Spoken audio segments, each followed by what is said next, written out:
बच्चों अब हमें पढ़ना है रिएक्शन विथ वाटर के बारे में। यहाँ तक हमने देख लिया अपने लास्ट वीडियो में। अब क्या कह रहा है, let us see how metals and non metals react with water. अब हमें देखना है कि metals and non metals water के साथ कैसे रिएक्ट कर रहे हैं। तो कह रहा है sodium metal is very reactive, it react vigorously with oxygen and water.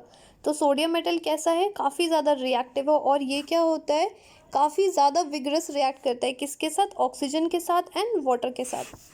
A lot of heat is generated in this reaction. और जब सोडियम या तो ऑक्सीजन के साथ रिएक्ट करेगा या तो वाटर के साथ, क्या होता है, lot of heat is generated, therefore it is store in kerosene. तो इसलिए क्या कहते हैं हम, जो सोडियम को कहाँ स्टोर करते हैं, केरोसिन में। तो अगर आपसे क्वेश्चन पूछता है कि सोडियम को कहाँ स्टोर करते हैं, तो आप क्या बताओगे, केरोसिन में।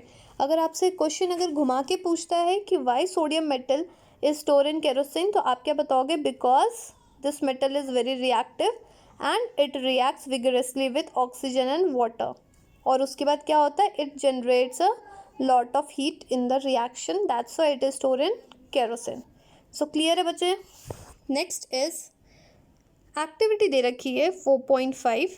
इसमें क्या करना है, to demonstrate by the teacher during the demonstration special care should be taken at the size of the sodium metal piece is रफली the size of wheat grain. So sodium का जो लेना है मेटल पीस कितना, approximately the size of wheat grain जितना। It should be held with a pair of tongs. तो उसको आपको कैसे लेना है, पेयर ऑफ टॉन्स से लेना है। इस चीज़ का ध्यान रखना है, सोडियम मेटल बहुत ज़्यादा नहीं लेना है। कितना लेना है, व्हीट ग्रेन के साइज तक। टेक 250 ml बीकर या फिर ग्लास टम्बलर आप ले लीजिए, fill half of its with water. इसको किससे फिल करना है, वाटर से। Now carefully cut a small piece of a sodium metal. अब आप क्या करना है, छोटा सा सोडियम मेटल का पीस आप ले लीजिए। Dry it using a filter paper. इसको ड्राई करना है कैसे, with the help of filter paper आप उसे ड्राई कर ले। And wrap it in a small piece of cotton. और उसको रैप कर ले किस में, स्मॉल पीस ऑफ कॉटन में। क्लियर है यहाँ तक। Put the sodium piece of wrap in the cotton into the beaker. अब उसको किस में रखना है, बीकर में रखना है। Observe carefully. अब आप क्या ऑब्जर्व करेंगे, during the observation keep away from the beaker. Observe करते वक्त बीकर से दूर रहना है। When reaction stop touch the beaker. जब रिएक्शन ख़त्म हो जाएगा, स्टॉप हो जाएगा, तब आप बीकर को ज़रा टच करके देखिए क्या होता है। वॉट डू यू फील, आपको कैसा फील होगा। Has the beaker become hot, क्या जो बीकर है जिसमें आपने रखा था वो गर्म हो गया है। Test the solution with a red litmus paper. और कह रहा है इज़ द सोल्यूशन एसिडिक और बेसिक। तो हमें यहाँ पे क्या क्या करना है, पहले तो टच करके देखना है जो बीकर है वो गर्म हुआ है नहीं हुआ। उसके बाद हमें चेक करना है कि सोल्यूशन क्या है, एसिडिक या बेसिक है, किससे, with the red and blue litmus paper से। तो मैं आपको बताती हूँ, जैसे हमें पता है यहाँ पे जो सोडियम है ये क्या है, काफ़ी ज़्यादा रिएक्टिव है। तो जब ये वाटर के साथ रिएक्ट करेगा तो क्या होगा, it releases heat. It means ये जो बीकर है गर्म हो जाएगा। तो जब ये हीट रिलीज करेगा तो इस टाइप ऑफ रिएक्शन को क्या बोलते हैं बच्चों, एक्सोथर्मिक रिएक्शन। तो पहला क्वेश्चन का तो आंसर मिल गया। नेक्स्ट इज, जब सोडियम किसके साथ रिएक्ट हो रहा है, वाटर के साथ, तो क्या बनेगा, NaOH, दैट इज बेस बनेगा। और यहाँ पे आपका हाइड्रोजन का फॉर्मेशन भी होगा। तो ध्यान रखना है, इसमें आपने ले लिया Na प्लस H2O, रिएक्ट करके क्या बना बच्चों, बेस बना। अब बेस में क्या करोगे आप, अगर बेस में रेड लिटमस पेपर को डिप करोगे चेक करने के लिए, तो रेड लिटमस पेपर क्या हो जाएगा, ब्लू में चेंज हो जाएगा। और इसमें ब्लू में तो चेंज हो गया, सेकेंड हो गया, पता लग गया कि ये कैसा हो गया, ये बेसिक इन नेचर है। और ये क्या कर रहा है, रेड लिटमस पेपर को ब्लू में चेंज कर रहा है। और थर्ड में क्या बता रही हूँ मैं आपको, इस रिएक्शन में हाइड्रोजन गैस भी रिलीज़ हो रहा है। सो बच्चों पता लग गया इस रिएक्शन में क्या क्या हो रहा है। मैं आपको फिर से बता देती हूँ। जब भी Na जो आपने सोडियम लिया है, इसमें वाटर के साथ जब रिएक्ट हो रहा है तो क्या हो रहा है, हीट प्रोड्यूस हो रहा है काफ़ी ज़्यादा। तो उसको हम क्या बोल रहे हैं बच्चों, this type of reaction is known as exothermic reaction, पहला। दूसरा बता रही हूँ कि जब भी सोडियम वाटर के साथ रिएक्ट हो रहा है तो क्या बनाएगा, base, that is Na plus H2O give rise to NaOH। और ये जो बेस है ये क्या करोगे आप, बेस में अगर रेड लिटमस पेपर आप चेक करोगे रेड लिटमस पेपर से, then you will get blue.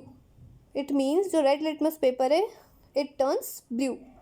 और थर्ड बता रही हूँ कि इसमें क्या होगा, हाइड्रोजन गैस भी इवॉल्व हो रहा है। तो क्लियर हो गया है 4.5। यहाँ से बहुत सारे क्वेश्चन आएंगे और वो आप इजीली दे दोगे। यहाँ से भी क्वेश्चन आएगा कि केरोसिन में क्यों रखते, और आपको एक कंडीशन दे देगा कि अगर सोडियम को वाटर के साथ रिएक्ट करते हैं तो क्या होता है, जो कि मैंने आपको 2 बार रिपीट कर दिया सो डैट आप अच्छे से समझ पाए। नेक्स्ट स्लाइड पे हम आ गए। You observe that the sodium क्या कर रहा है, रिएक्ट विगरसली विथ वाटर। तो हम पता कर चुके हैं कि सोडियम क्या करेगा, वाटर के साथ काफ़ी ज़्यादा विगरसली रिएक्ट करेगा। Some other metals do not do so. तो बाकी अदर मेटल्स है ना, इतने ज़्यादा विगरस रिएक्ट नहीं करते।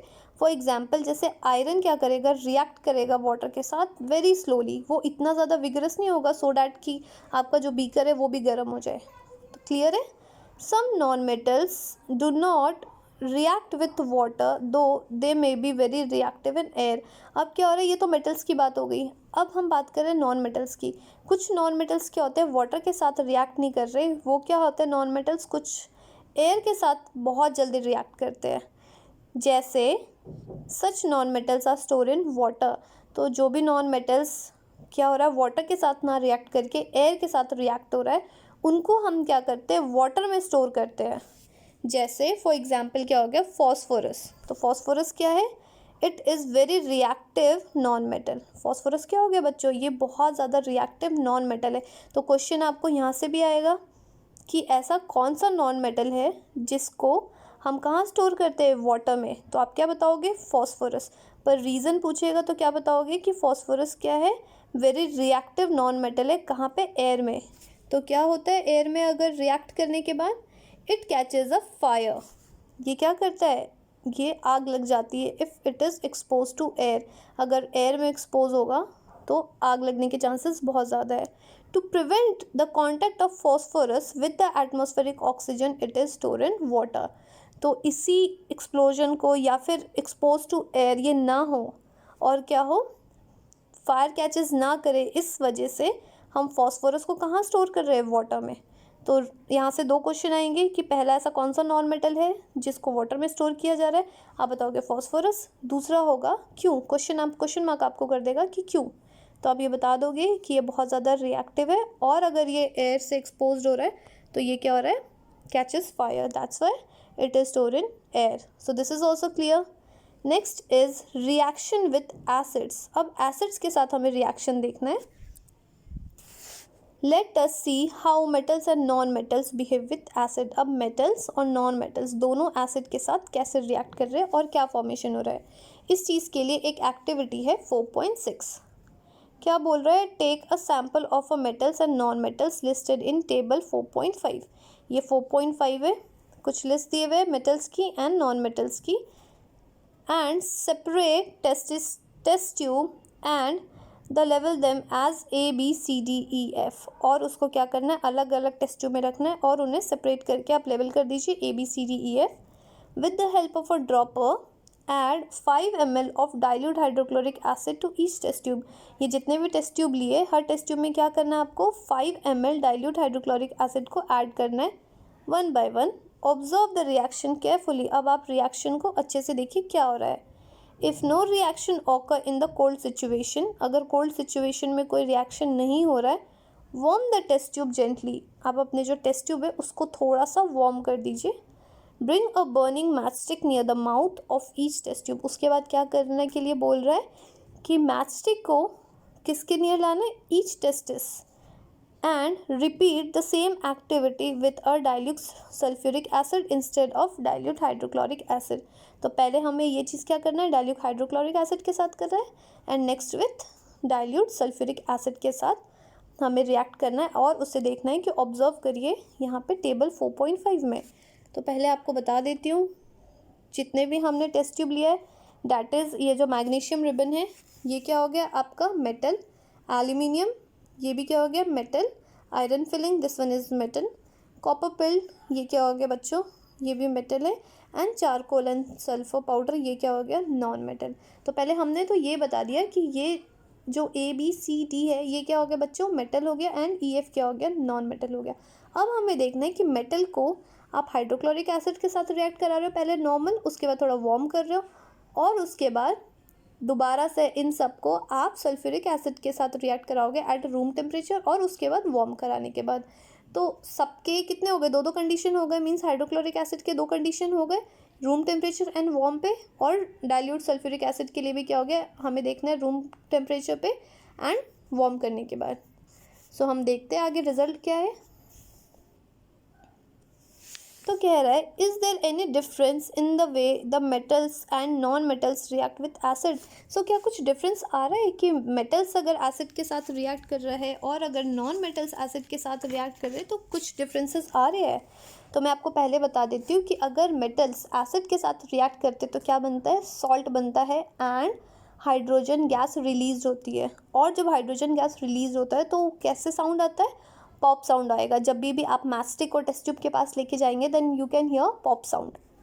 Fine, what could the pop sound in some cases due to when a burning matchstick is brought near the mouth of the test tube. तो ये चीज़ मैंने आपको अभी पहले बता दी कि जब भी आप माउथ ऑफ टेस्ट ट्यूब के पास लेके आएंगे मैचस्टिक को, बर्निंग मैचस्टिक को, तो क्या होगा, आपको पॉप साउंड क्यों दिखाई देगा या क्यों सुनाई देगा pop sound, because due to the presence of hydrogen.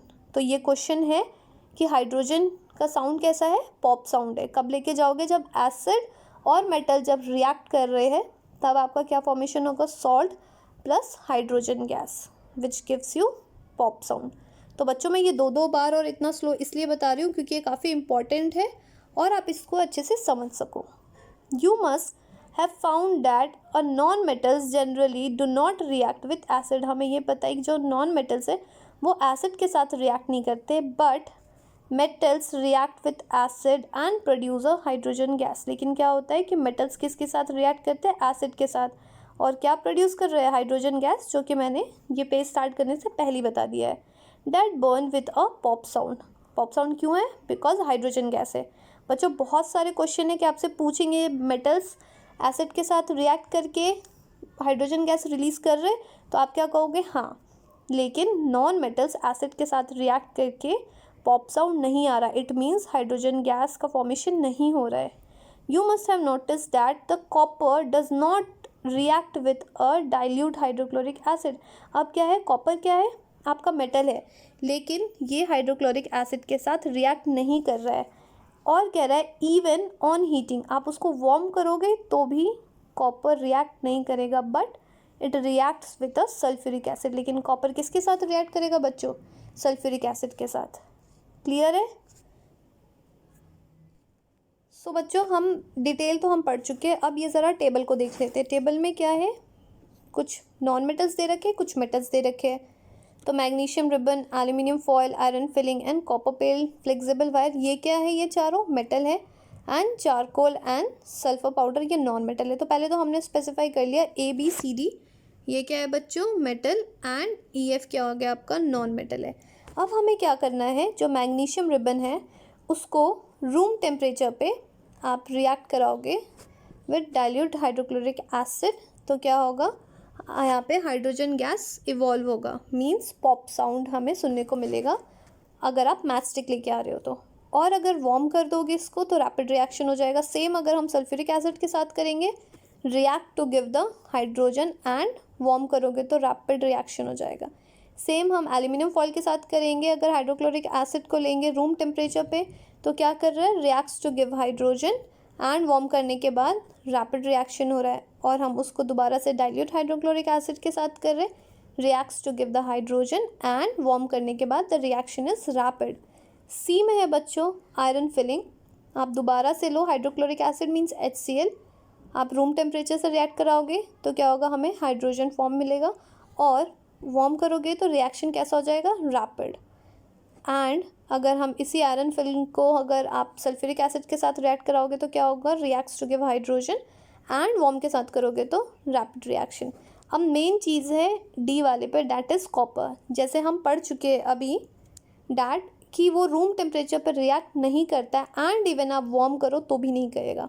लेकिन हमने लास्ट पेज पे देखा था, NCERT बुक में ये लिखा है कि कॉपर को आप रिएक्ट कराओगे हाइड्रोक्लोरिक एसिड से तो वो रिएक्ट नहीं करेगा, इवन आप वार्म करोगे तो भी नहीं। बट उसमें एक लाइन और लिखी है कि जो कॉपर है वो किसके साथ रिएक्ट हो जाएगा, सल्फ्यूरिक एसिड के साथ। बट यहाँ पे जो सल्फ्यूरिक एसिड है ये कैसा हमें ऑप्शन दे रखा है, डाइल्यूट, तो ये रिएक्ट नहीं करेगा। क्लियर है। नेक्स्ट इज चारकोल पाउडर और सल्फर पाउडर। तो ये दोनों क्या हो गए बच्चों, नॉन मेटल है। तो नॉन मेटल को आप या तो HCl के साथ रिएक्ट कराओ या सल्फ्यूरिक एसिड के साथ रिएक्ट कराओ, ये क्या होगा, नो रिएक्शन। इवन आप हीट करोगे तो भी, और आप सल्फ्यूरिक एसिड के साथ भी करो तो नो रिएक्शन, और उसको हीट करोगे तो भी। तो क्लियर है बच्चों, समझ में आ गया है कि मेटल एसिड के साथ रिएक्ट करके क्या बना रहा है, हाइड्रोजन गैस का फॉर्म हो रहा है। डैट पॉप साउंड आप सुन सकते हो अगर मैस्टिक लेके जाओगे। लेकिन जो नॉन मेटल है वो आप कोई भी एसिड, चाहे HCl हो गया चाहे सल्फ्यूरिक एसिड, रिएक्शन क्या होगा, नो रिएक्शन। सो क्लियर है बच्चों। अब हम नेक्स्ट वीडियो में पढ़ेंगे रिएक्शंस विद बेस के बारे में।